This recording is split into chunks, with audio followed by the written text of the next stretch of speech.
When an iceberg tore a 350-foot gash in the hull of the Titanic, she went down in less than 3 hours.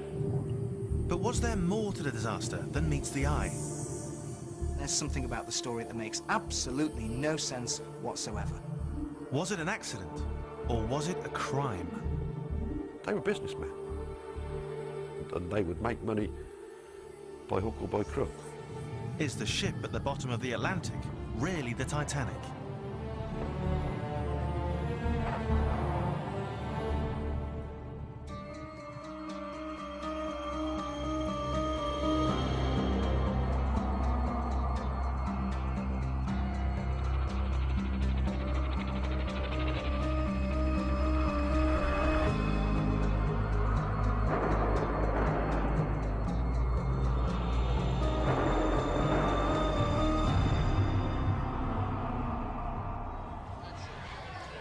Almost a century after it sank, the Titanic continues to fascinate us. Exhibitions of items lifted from the wreck, like this one in Manchester, attract tens of thousands of visitors. But now a new theory's emerged, which could turn everything we think we know about the disaster on its head. And if it's true, it'll mean that none of the items on display here even came from the Titanic at all.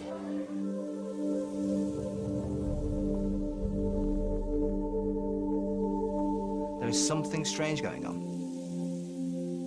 And the more you look at it, the more convinced you become that there is, at least maybe we don't know quite what at the moment. We don't know quite what yet in the story, but there's something very, very strange going on. There was no attempt made at all to save that ship. It's almost as if they wanted it to go to the bottom. Could it be that the Titanic was switched with its sister ship, the Olympic, and that it was the Olympic which was sunk deliberately as part of the greatest insurance scam in history? The Olympic becomes the Titanic becomes the Olympic. This is the most common form of marine fraud, even today. The Olympic had been badly damaged in an accident.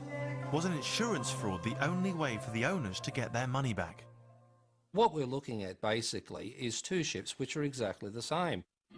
To the average person in the street looking at them from a distance, they would simply have no idea which ship was which. It was a midnight on the sea, the band is playing, you're my God today. Found the Titanic very well.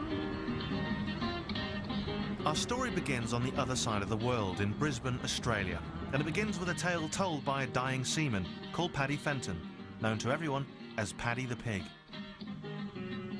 He was a hard old man, you know, like he's one of the last windjammer seamen, you know. Paddy told me like he was the ordinary seaman on the Titanic, and that the iceberg did not cause the sinking of the ship and that there. What he said it was that they'd had a fire in the bunkers, and the fire had been burning since they loaded the bunkers. Paddy's claim was bizarre and extraordinary. He said that as ice-cold water rushed in, it reacted with a bunker fire in the bowels of the ship to cause an explosion. It was this, rather than the initial collision with the iceberg, which sank Titanic. But Paddy had a second, even more astonishing claim. Paddy Fenton did say that there were rumours among the crew that the ships had been switched, there was an insurance scam going on. The logic was this. The Olympic was unusable and uninsurable because of its accident the year before. But if the ships were switched and insurers thought it was the Titanic which had sunk, then they'd be happy to pay up in full. With the insurance scam, Paddy said that it was a big cover-up, because when they got back to port, the a company official came down with a man from the British government out there, took the crew aside and swore them all to secrecy under the Official Secrecy Act. I think the only reason Paddy was telling me is because he was getting old and out there, and I think he just wanted to clear his conscience. The thing that haunted him the most was the women and children, their screams. Paddy's stories seemed outlandish, absurd even, as you might expect from someone who walks around calling himself Paddy the Pig. But then, in 1985, came a discovery which would transform the study of the Titanic. On September the 1st that year at 12:50 a.m, an American submersible in the North Atlantic began picking up strange images on its underwater cameras.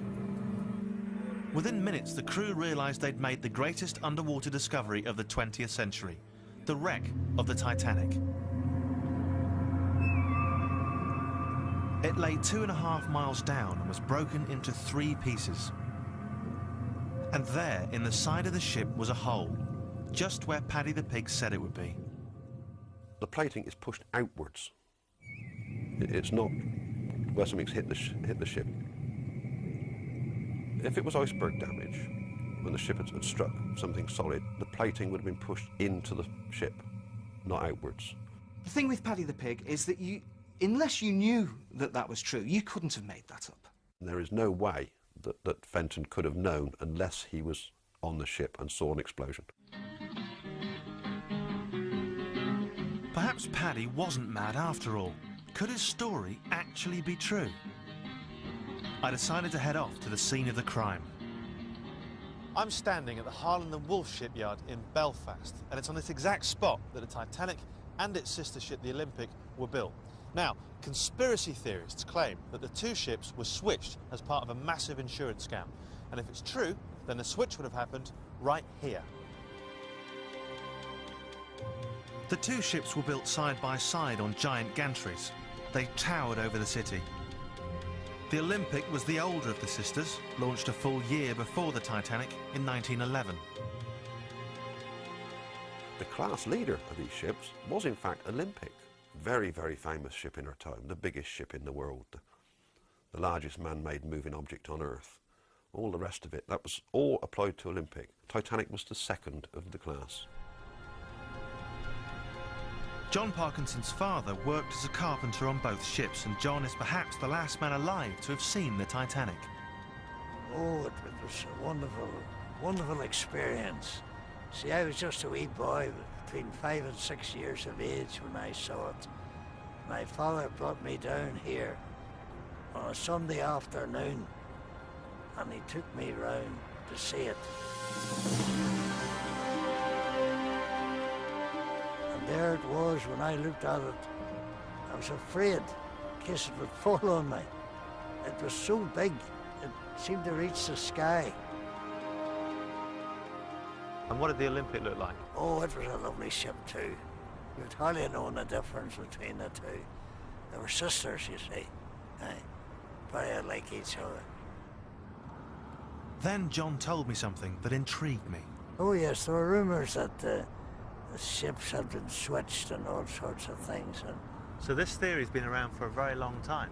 it has, yes. Do you remember anyone saying it to you back in the old days? Oh yes, you hear wee bits of rumours about that, you know. But that was a lot of nonsense. It was the Titanic. It was clear the conspiracy theory was as old as the disaster itself. And although John was dismissive, I was curious. I wondered what secrets might lie hidden in Belfast.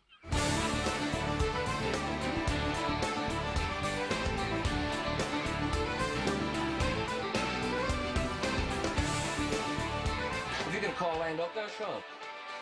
Jerry Anderson has his finger on the pulse of Northern Ireland. If I wanted to reach the people of Belfast, I knew he was my man. Earlier on today, I mentioned the fact we're going to be talking about Titanic. I've got 2 gentlemen with me who are from a station, a TV station that is not the BBC, and they're making a programme about the Titanic. What's the crack? Well, it's basically about Titanic conspiracy theories, and there's one main theory we're looking at, and that is that the Titanic wasn't the Titanic at all. Right. Now, you're looking at me like I might be a bit odd. Well, I know you look a bit odd, but that's neither here nor there. I promise you there's more to it. Essentially, the Titanic, and I'm sure many of your listeners are aware of this, had a sister ship called the Olympic. And the people in charge came up with a plan, and that was to swap the Olympic with the Titanic. All right, so the ideal thing for you would be if someone rang this programme today and said, listen, funny enough, I remember my grandfather coming into me and saying, do you know what happened last night? I came out to work for the Titanic, and it was a different ship. Exactly, yeah. No, that would be absolutely perfect. You know, I'm not pinning my hopes on it. Absolutely. Someone on the line here already, I don't know who it is. Jim? Good morning, Jim. Good morning. Yes, Jim, have you any connection with the Titanic at all? My partner's grandfather actually worked and built the Titanic. Basically, it wasn't Titanic, it sank. It wasn't, did you say? Yep. Wow, how do you know that? It's the Olympic, it sank. He swore on, I think, the sister ship. Are you serious? Yep. the White Star Line, there were financial difficulties, and that's the only way they could claim and get themselves back on track. I mean, that seems to go with what I've been hearing. I was hearing that the White Star had some financial difficulties, especially with the Olympic, so they couldn't get any insurance money for the Olympic, so that's when the swap took place. Does that kind of fit with what? Yes, it does. Right. This was becoming more intriguing by the minute. Jack Johnson wanted to get on board. Captain, he says, I ain't hauling no coal. Fancy Titanic, very well. If the Titanic and the Olympic were switched, then the trail of events which led to the disaster began here in Southampton on September 20th, 1911, with a collision between the Olympic and the Royal Navy cruiser HMS Hawke. The problem White Star had with the Olympic kept hitting things. The Olympic is pulling out of Southampton. It's on its way to America. And HMS Hawke is a faster ship. It's passing on the starboard side, on the right-hand side. The two ships found themselves on a converging course, and neither was able to take evasive action fast enough. The Hawke was a vintage 19th century battleship which was fitted with an underwater ram. And this thing was there, actually, to do as much damage as possible to any other ship she managed to ram in the side. The Hawke cut an enormous double hole in the side of the Olympic, the ram below the waterline and the bow above the waterline. Nasty.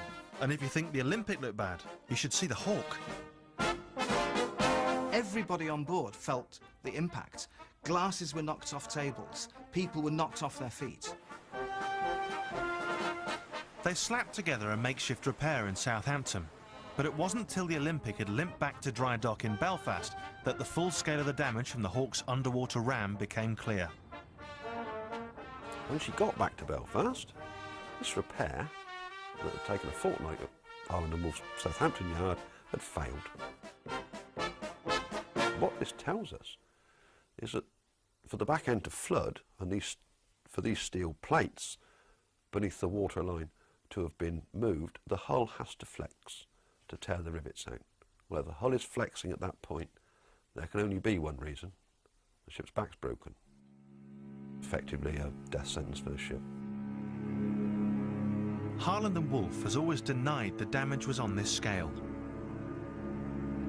But this diagram, only recently released by the firm, shows hull plating had to be replaced along the entire length of the ship. Not just in the stern where the Hawke had struck. Strange enough, the forward end of that diagram almost exactly duplicates the supposed damage to Titanic, damage that supposedly sank Titanic on the night of April 15. It's a coincidence, and I don't like coincidences. Quite possibly, yes, quite possibly that was a weak spot on the hull. Was the Olympic a write-off? The ship they got was just a couple £100,000 worth of scrap iron. Was the White Star Line about to go down the tubes? Something has to be done. These men are desperate. Could they really have been prepared to contemplate the drastic solution Paddy the Pig claimed? To switch, then sink their own flagship?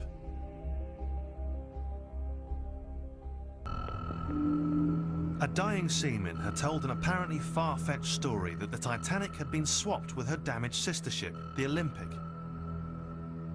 But the Olympic had been damaged in a collision the previous year with the Royal Navy cruiser HMS Hawke, perhaps more badly than the company acknowledged. All of a sudden they've shelled out all this money on a ship which is now useless. It's never going to pass another Board of Trade inspection. And to make matters worse, they'd get no insurance payout.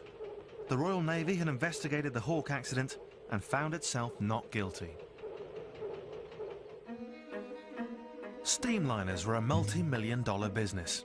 They catered not just for the rich and the famous, but also for the hundreds of thousands of migrants pouring across the Atlantic to America. Olympic and Titanic are, in fact, the White Star Line's survival strategy in the very, very competitive North Atlantic trade. The company could well go into receivership. Something has to be done. These men are desperate. The Titanic's ultimate owner was the American J.P. Morgan, one of the most ruthless financiers of the age. The head of White Star was Bruce Ismay, an equally shrewd operator. They were businessmen, and they would make money by hook or by crook. They knew they were in trouble. It may have been at this point that someone in the company came up with a bright idea. Why not take the exact copy of the ship, sitting only 200 or 300 feet away? We have a lame duck. We have a boat that's no good. So we swap it over with the other boat. Their only way out, really, was an insurance fraud. Otherwise, the ship they got was just a couple £100,000 worth of scrap iron. Even today, the most common form of marine fraud is to swap the names of the ships. Goes on all the time. And in those days, it was no different. By staging an accident, they could then claim the full insurance on the Olympic. And the Titanic, masquerading as the Olympic, could sail around the world for the next few decades, earning money for White Star. Here is a perfect opportunity to make good on their losses, make good on the insurance, and develop this whole fraud that no one, they hope, is going to spot. It was brilliant in its simplicity. But if White Star were going to get away with it, first they'd have to make sure these two ships really did look identical. Bruce Beveridge is a former Chicago cop, a Titanic enthusiast, and a skeptic about the switch theory. He spent years poring over plans and pictures of the two ships, applying his detective skills to the mystery. The small differences between these two ships were minute, and you really had to have a sharp eye in order to pick them out. Bruce looked at photos taken in the months before the disaster and was surprised by what he saw. I found that when I started to compare the photographs of the two ships up until April 1st of 1912, that the Olympic surprisingly was starting to look more and more like Titanic. What should be a case against a switch, we find that the pictures actually start to promote it after a while. For Bruce, the most dramatic example was the portholes. The Titanic had a distinctive 5-porthole arrangement on the forecastle deck. This feature was missing on the Olympic at the time of its launch. But then, at some point in the winter of 1911, it was suddenly changed to exactly the same pattern as the Titanic. The reason for this, we don't know. But for some reason, the Olympic started to look more and more like Titanic. What should be evidence to disprove a switch theory, in fact, supports it.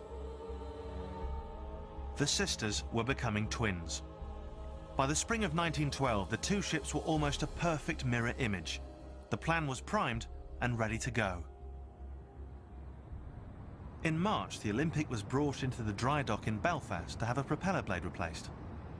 It was a job that should have taken 2 days, but the Olympic was here for 1 week. It was at this point that many believe the switch was made. There was only one dry dock that could handle ships of this size. They were racing to complete the Titanic. Only one dry dock. The ships were changing places, perhaps on a daily basis for about 4 days, March the 2nd onwards. And that's it. That was your opportunity. The switch would have been very simple and very quick. What needs to be changed? A few lifeboats, a few lifebelts, a few letterheads and menus. Basically trivial stuff. I mean, White Star actually made a practice of making all their portable items interchangeable ship to ship. Both ships used exactly the same stuff, and the crest on all this was not the name of the individual ship, it was the White Star Line. So that was taken care of. When the rest of the workforce comes back into work on Monday morning, it's like nothing's happened. If true, it was the greatest sleight of hand in history. On March the 7th, the ship White Star called the Olympic sailed out of Belfast. 3 weeks later, the ship they called the Titanic was ready for its maiden voyage. But White Star had one last hurdle to overcome: Titanic's official sea trials. Normally these things have 2 days of sea trials, 2 full days of sea trials. Titanic only got the benefit of one short day, was never run up to full speed or put through any serious manoeuvres at all. The trials were so superficial, the inspectors failed to notice one fact in particular. The Titanic was on fire, just as Paddy the Pig had said. It is an established fact that there had been a coal bunker fire burning. It'd been burning from the time the ship actually left Belfast. I mean, that wasn't known back in the 60s, well, not widely known. It was only people like, well, people like me that dig into these things all the time. Quite extraordinary, this. You can't help being amazed by the slapdash nature of some of the things that went on. There's one thing that sailors fear more than anything else at sea, more than icebergs, more than sea monsters, it's a fire. But of course, as far as the inspectors were concerned, they were looking at a brand new ship, and they weren't bothered to look too closely. They've seen the plans, they know the thing works, it's exactly the same build as the Olympic, so we can sign it off at 12 o'clock and all go for an early lunch. The inspector didn't even go down to the engine room to have a look. White Star had got away with it. With their certificate of seaworthiness in their pocket, and with the fire merrily raging in the bunker, they took the Titanic down to Southampton. But there, further troubles awaited them. The crew signed on in Belfast seemed to have taken a dislike to the new ship. We know that the crew that brought the ship down from Belfast, only one of those men actually signed back on. The boilermen and stokers resigned en masse. A bunker fire was bad enough, but was there something else about the ship which worried them? As the first crew to actually work the ship, they would have noticed almost immediately that the coal bunkers, the furnaces on the boilers, were not new. They didn't want to know about this ship. Perhaps Paddy the Pig was right when he said there were rumours amongst the crew of a switch. Their decision not to sign back on is all the more surprising, given that Britain was in the grip of a national coal strike. Literally thousands of seamen were out of a job because of a coal strike. Ships were just laid idle. There was no coal to get them to sea. Thousands of sailors are without work, and yet these men choose to throw themselves out of a job. And the greasers down below were not the only ones reluctant to board the Titanic on its maiden voyage. If you look at the records, 55, mainly first-class passengers, have also cancelled their voyage. The strangest cancellation of all was the ship's owner, the financier J.P. Morgan. J.P. Morgan, he had promised publicly to go on the maiden voyage, but he cancelled at the last minute on grounds of ill health. And shortly afterwards, the New York Times reporter ran him to earth in the south of France, where he was extremely healthily diverting himself with his mistress. When Titanic finally set sail from Southampton on April the 10th, it's a little-known fact that she was just 2/3 full. The plan, it's argued, was to scuttle her in mid-Atlantic, but the company had one minor problem. She was full of people. The captain, E.J. Smith, would need to be in on the plot, and there were various White Star officials on board, including the ship's designer, Thomas Andrews. They'd need a rescue vessel. Enter Stanley Lord, captain of the passenger cargo ship Californian. The whole of California's performance makes me think that she was a major part of the plan to get the people off Titanic before sinking it. The Californian was also owned by J.P. Morgan. Until a few days before, it had been stuck in the port of London because of the coal strike. Suddenly, mysteriously, there's enough coal for Californian. And the orders to sail are obviously sail ASAP as soon as you possibly can, because you've got to get somewhere. Her sudden departure was all the more mysterious because she was virtually empty.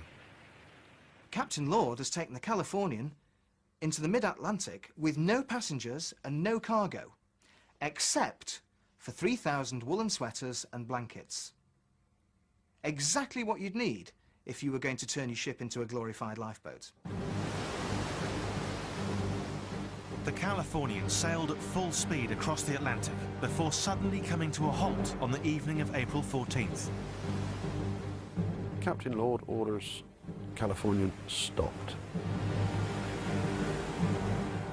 convoy rush halfway across the Atlantic just to stop. Was the Californian keeping a rendezvous?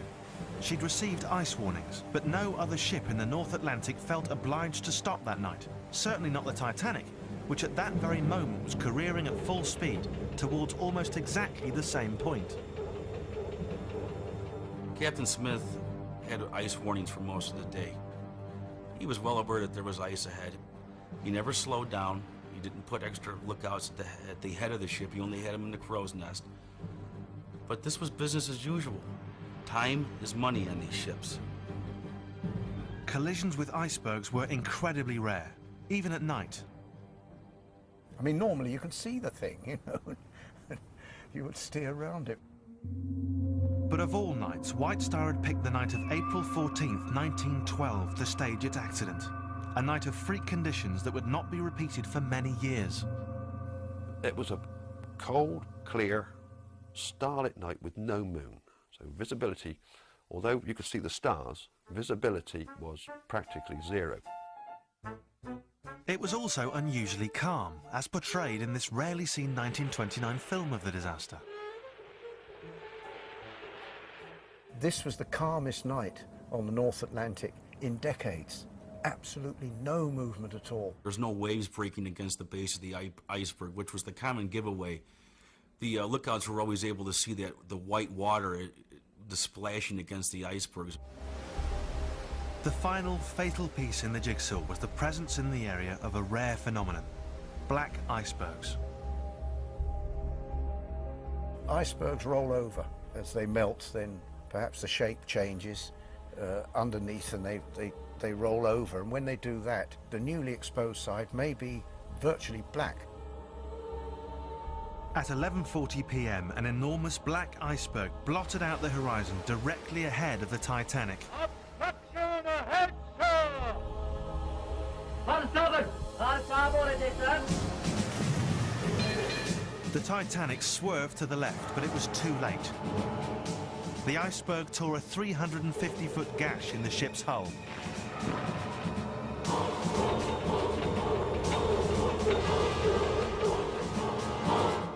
The Titanic was divided up into 16 watertight compartments. Now, any two of those could flood and she'd be okay. But the iceberg sliced through the first 5 compartments. Thomas Andrews, the ship's designer, took one look at the damage and knew the Titanic was doomed. The Titanic hit the iceberg at just the right angle to cause just enough damage and just enough watertight compartments to cause her to sink. This was unheard of. If Captain Smith had been trying to stage an accident, he'd now suffered a real freak accident. He appeared shocked and stunned. Here we have a situation where it all starts to go wrong. The best laid plans of mice and men. That early period after the collision, the senior officers froze that they didn't do any of the things they should have done. The first SOS didn't go out for 35 minutes. 35 minutes, that's a quarter of the time it took for the ship actually to sink. No SOS. And an hour and 25 minutes after the collision, that is when the first lifeboat is launched. When lifeboats were finally launched, for some inexplicable reason, many weren't full, despite the fact Titanic only had enough lifeboats for half the people on board. Now, there's only one explanation for this, and that is that they are expecting some sort of rescue operation to materialise in the next few minutes. Smith may have been expecting the lifeboats to unload people onto the Californian and then return. But in swerving to avoid the iceberg, the Titanic had moved out of sight of Captain Lord's ship, which now sat just over the horizon.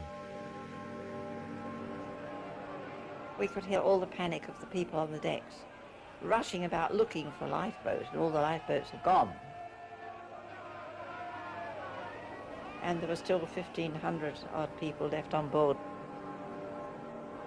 We saw the Titanic sink, which was a terrifying sight, and we heard all these people in the water screaming, which was, I think, perhaps the worst thing of all. By the morning, when survivors were picked up, 1,500 people were dead. Titanic was sinking down. They had them lifeboats around. That the Titanic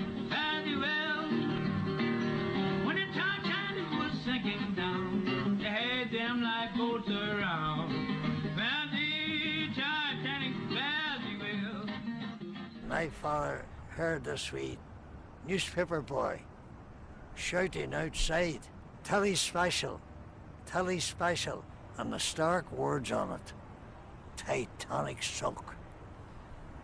My dad, big strong man he was, he worked in the shipyard all his life. He just broke down and he cried like a child.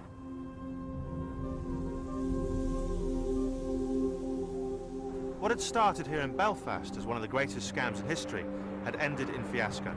If the truth had come out, it would certainly have been a bit embarrassing for the political establishment. As the traumatised crew arrived back in England a month later, it appears they were being closely watched. More than 700 of the 900 people employed on the Titanic had died, but for the survivors, the ordeal was not yet over. When the crew gets back to Plymouth, instead of being reunited with their wives and sweethearts, which is what everybody expected, they're held for 24 hours in this damp railway shed, and then they're visited by a very high-up official from the White Star Line and somebody who they believe to be somebody very high up in the government. There's no doubt about it. That basically, the Riot Act was read to these blokes. Do not talk to the press. Do not talk to other people about it. For some reason, these rarely seen mugshots were taken of each and every surviving member of the crew. Was this the intimidation Paddy the Pig had mentioned in his story? There's something about the story that makes absolutely no sense whatsoever, unless you look at it in the terms that there was actually a cover-up. Either Paddy Fenton was on the Titanic, or he'd been very close to somebody that was. One after the other, Paddy's claims had been shown to have at least a basis of truth. Paddy the Pig's story may have sounded like the slightly odd ramblings of an elaborately named sailor, but it proved remarkably accurate. But then, in 1998, a new piece of evidence emerged from the bottom of the Atlantic Ocean. A 17-ton piece of the wreck which appeared to blow a hole in the entire switch theory. A group of Titanic experts had built a powerful argument that Titanic had been switched with its sister ship, the Olympic, before the famous disaster. But back in Northern Ireland, I wanted to see if the theory really held water. For almost 100 years, this was the main headquarters of the Harland and Wolff shipbuilders in Belfast. And this was the main drawing room.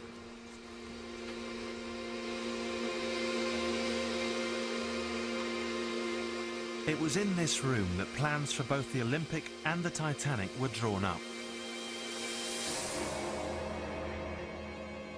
I've come here to meet with someone who may have evidence which blows the whole switch theory out of the water. You all right? How you doing? David Lawrence. Nice to meet you. I'm Danny.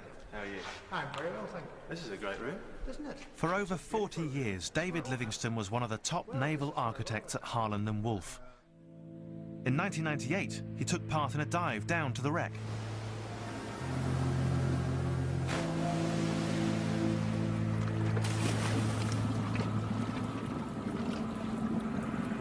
We landed in the debris field, and it was very amazing to see all the things that had fallen out of the ship. And my first view of the ship was the bow rising out of the gloom. Of course, that's the most beautiful part of Titanic and the most well recognised. During the dive, the largest piece ever raised from the Titanic was brought to the surface, a 17-ton chunk of hull. David was asked to identify it. There were two large portholes and two small ones. And we thought initially that this would be a very easy way of identifying where it came from. He looked first at the original master plans, plans which were drawn up for both the Titanic and the Olympic. But to his surprise, the pattern of portholes on the hull piece was nowhere to be seen. But then David ordered up a separate set of plans, plans which were done just for the Titanic. This is the specific plan for Titanic. So it's ship number 401. And we can see here that the two small portholes are actually shown on this drawing. So this is specific to Titanic. The Titanic plans matched the wreck. It turns out an extra toilet had been added, meaning an extra porthole had to be drilled. A porthole which never appeared on the Olympic. And then it all fitted into place. Now, is it in any way possible that you were mistaken that day and that you weren't looking at the Titanic at all, that you were looking at the Olympic? Absolutely not. This, of course, is a section of the biggest piece of the Titanic that's ever been recovered, and it's a real favorite of mine, of course, because you can see those wonderful overlapping steel plates and some of the two... Robin Gardner is the high priest of Titanic conspiracy theorists. A former plasterer from Oxford, he's now writing his third book on the subject. A film set, this is the real thing. That's right. I took him to Manchester to meet with Mark Lack, head of the Titanic exhibition. This is actually, Robin, as you know, the recovery of the big piece, the largest piece of the Titanic that's ever been recovered. And of course, I got Mark to show Robin the new evidence. But what's unique, of course, are these two small portholes that are in the center, the smallest portholes that only show up on the deck plan, or the plans of the Titanic. Yeah. But Robin wasn't fooled that easily. Obviously, Harland and Wolff would have spotted this almost immediately and converted the second ship to have the correct number of portholes. It's no great difficulty for shipbuilders of the calibre of Harland and Wolff. The wreck was still the Olympic, he believed. The extra porthole had simply been added following the switch to make it look like the Titanic. There was no problem in altering anything on these ships as far as Harland's were concerned. I mean, basically they used 30-foot long pieces of 6 feet wide, inch thick steel, like a child plays with Meccano. But the wreck was yielding other uncomfortable surprises for the conspiracy theorists. On the starboard propeller blade, the number 401 was clearly visible. Titanic's ship number. In the foundry where those things were cast, and they were cast right at Harland and Wolff, they marked those blades so that they could identify which ship they belonged to, so that they would not get mixed up. But again, there may be an explanation. In October 1911, when the Olympic returned to Belfast following the Hawke collision, she had to have her propellers replaced. Is it possible they simply took the propeller from the still unfinished Titanic? The damaged propeller of the Olympic is now useless, so they remove that, they take the starboard propeller from the Titanic and put it on the Olympic. Now, if they did do that, then everything gets a bit confusing. So, the ship that's on the bottom, if that's Titanic, then obviously the wrong propeller was obviously fitted to Titanic to Olympic in the first place. Has to be, doesn't it? Say that again now. I'm sorry. Let's work through it. No, I don't think I'd follow me through that. And if these two are confused, how am I meant to keep up? But could you really just have stuck Titanic's propeller on the Olympic? Bruce Beveridge doesn't think so. Propellers for ships are not exactly alike. The whole reason why they put the 401 on it in the first place is so that they knew in the yard that this propeller was meant for the Titanic. I mean, if they were interchangeable with the Olympic, then there would be no reason for that. You could just go into the shed and say, give me one of the big ones in the back. And the propeller isn't the only item which was marked. This cabinet was found floating in the water at the wreck site shortly after the disaster. On the back, 401 is clearly visible, and there are numerous others with the 401 stamp. I think we found about 6 pieces. That it was an obvious stamping or numbering. But again, Robin's not convinced. Of course, these things would have been parked in the stores at Harland's. The man goes to the stores to get, for the sake of argument, a stand for a telegraph. Pick up the first one he comes to. Yeah. Now, it's interesting. The official number for the Olympic was...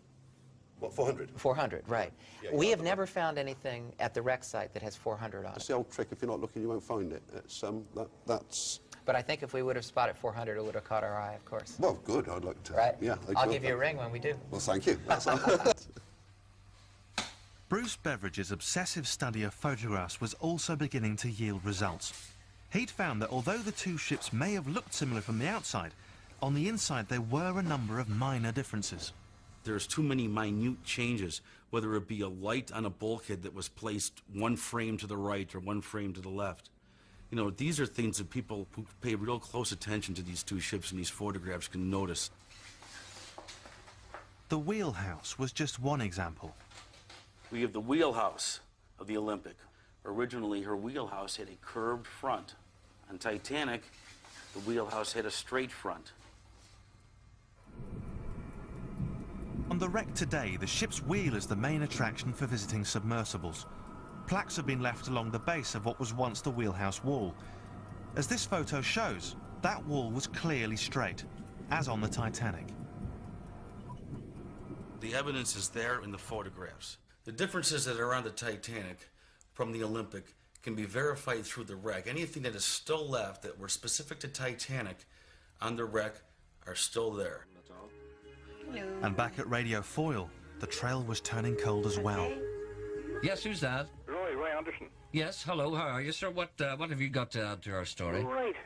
First of all, well, my grandfather and my wife's grandfather were both cabinet makers on the Titanic. My grandfather and my wife's grandfather never ever talked about the boat being changed or switched, and they were deeply involved with it. No, it was the Titanic that went down. Right. Right, thank you. The plot thickens. Okay, good luck. Okay, thank you. Sammy's on 3. Good morning, Sammy. Jerry, it was the Titanic that definitely sunk. Yeah. Jerry, it's typical of Irish myth and legend. That's something we haven't mentioned, Irish myth and legend. Exactly, the story gets better every time I tell it. This didn't really make sense to me. If the two ships were switched, you'd expect to hear something more than the occasional half-baked rumour. Jerry agreed.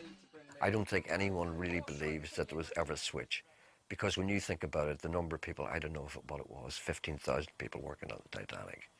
I mean, can you imagine trying to keep 15,000 people quiet and actually keep it under their hat, especially Irish people? After a few pints, it just cannot be done. I was beginning to feel it was time I took a second look at Paddy the Pig, the Irishman who'd claimed he was an ordinary seaman on the Titanic. I think Paddy the Pig liked to spend a lot of yarn in the pubs. I think he was getting a lot of free drinks for his stories because he was a complete fraud. This is the crew list for the Titanic, and there's something striking about it. Paddy the Pig's real name, Patrick James Fenton, appears nowhere. James Fenton is nowhere to be found on the survivor list or on any of the crew sign-on lists. This means that this man didn't get paid. You know, it's one thing to be missing from Rostron's list of survivors or any other official list of survivors. It happened a couple of times. But to not be on the crew list, that is definitely a red flag. That means that the man wasn't there. As for Paddy the Pig's hole in the starboard hull, well, there's another explanation. The simple fact is that the ship actually broke in half, and when the bow section went down, she hit the bottom, nose first, and dug herself in and then bent backwards, and that opened up the plating in the area where the reserve coal bunker was. It is just coincidence that it happens to be near the reserve coal bunker. Paddy just got lucky. When the Titanic was sinking down, they had them lifeboats around. Found the Titanic very well. So, was the Titanic switched at birth? The experts are divided. I would have to say that the question remains open.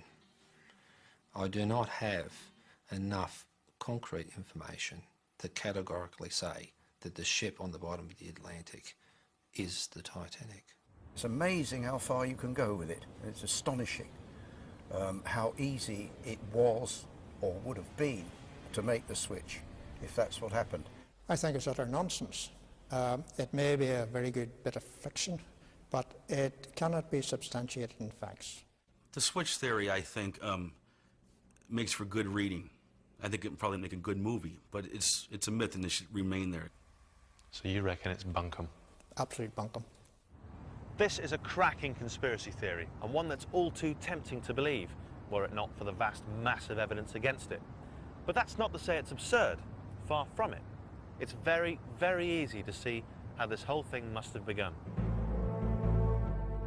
This is the only film ever taken of the Titanic. Only a few dozen photographs exist. After all, she sank within a fortnight of being completed. But after the disaster, there would be an insatiable demand for images. People started churning out souvenirs, quite extraordinary. Something like 200 commemorative postcards, and I don't think any of them showed the Titanic. They all showed the Olympic. You say to yourself, which ship am I actually looking at? The newsreels followed suit. These are some of the most frequently used images of the Titanic, except it's really the Olympic. The giveaway? See how the filmmaker has scratched out the harbour name from the back of the tugs? That's because these shots were taken in New York, the city the Titanic never reached. Even to this day, people are still misidentifying photographs. You know, they're saying that it's a Titanic when in fact it's the Olympic. They were 99% identical. So it seems the Titanic and the Olympic never were switched. There never was an insurance scam. But by a twist of fate, it's the Olympic which has sailed into history in 1,000 postcards and newsreels. Unless, of course, they were switched, in which case it was the Titanic after all.